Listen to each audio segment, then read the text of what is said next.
The tide of battle is in our favor. We have beaten back our enemies as we were ordered. Most of them are retreating, but some of them stay as though they have a chance. A storm is coming. I can sense it, and that might be why some of them persist. If I am correct in my assessment, it will be here soon. Our enemies will no doubt want to feed off of the chaos and fear the storm will bring, but with us angels present, we pose a great threat to them. I have a special mission for you. Instantly, I halt, hovering in the air. When he speaks, we listen. I am at your command, Lord. There is a lost lamb that needs rescuing. Go. A lost lamb, I wonder, sheathing my sword. When there is still a battle raging? Surely I would be more helpful here, fighting our enemies. Yet I go, because who am I to question his orders? With powerful wings, I take off, following the internal knowing he has given me to find this lost lamb. The threat of the storm looms in the not too far distance, as if to taunt me for not being part of the fight. As I fly, I imagine how silly it might look for an angel in battle armor to be going after a lamb. What is so important about it? There it is, on a hill. The lamb is hobbling away in a futile attempt to escape a pack of circling wolves. One of its legs is missing, but there is no blood to suggest that it had just recently been lost.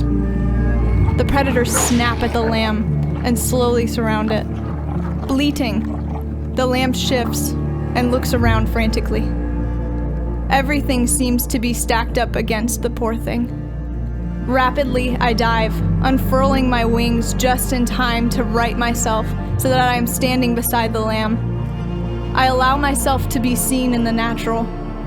The wolves and lambs squeeze their eyes shut in reaction to the brilliance of light I emit. While the wolves are preoccupied, I scoop up the lamb with one arm and cradle it against me. At first, the lamb is startled, but then it relaxes. I will bring you to safety, I promise. The lamb looks up at me, a flicker of hope in its eyes that makes me smile. Gripping the lamb tightly, I launch back into the sky as thunder roars to announce the arrival of the storm.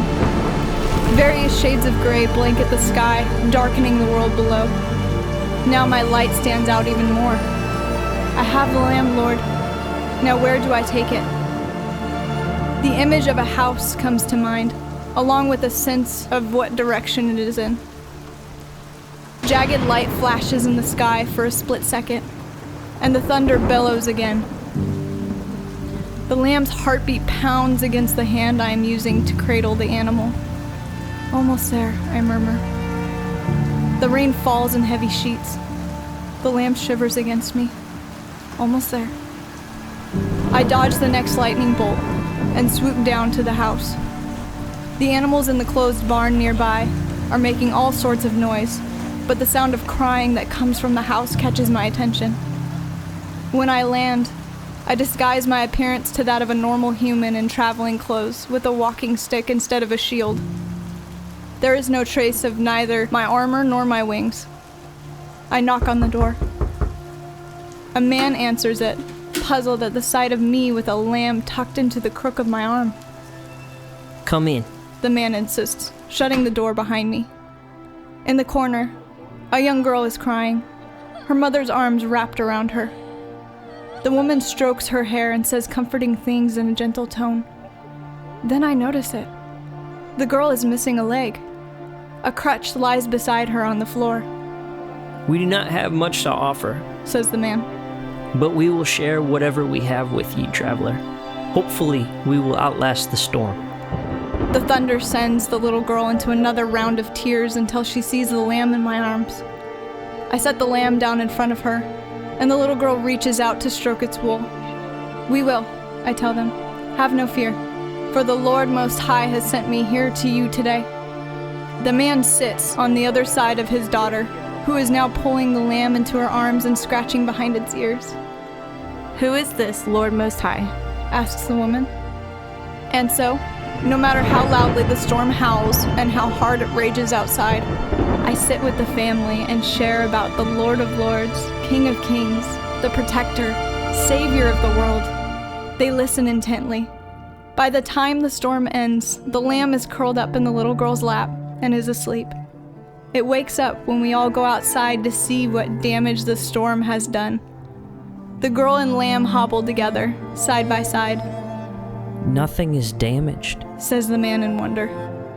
All around their house and barn, there are scorch marks and fallen trees, but nothing on their property. How can we repay you for protecting us? The Lord protected you, I correct gently with a smile. Follow him. All he wants is your heart. Are you leaving now? The little girl asks.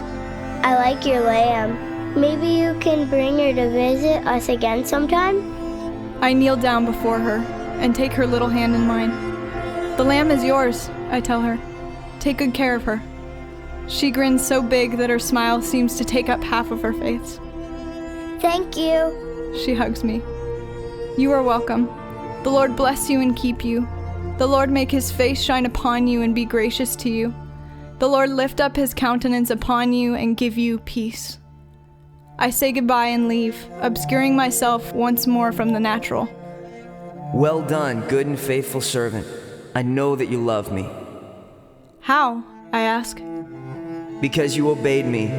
Everything that you do for my children, you do for me. You have brought hope to those who lost it, guiding them to me. Come, we are celebrating in heaven now, for they have chosen to follow me.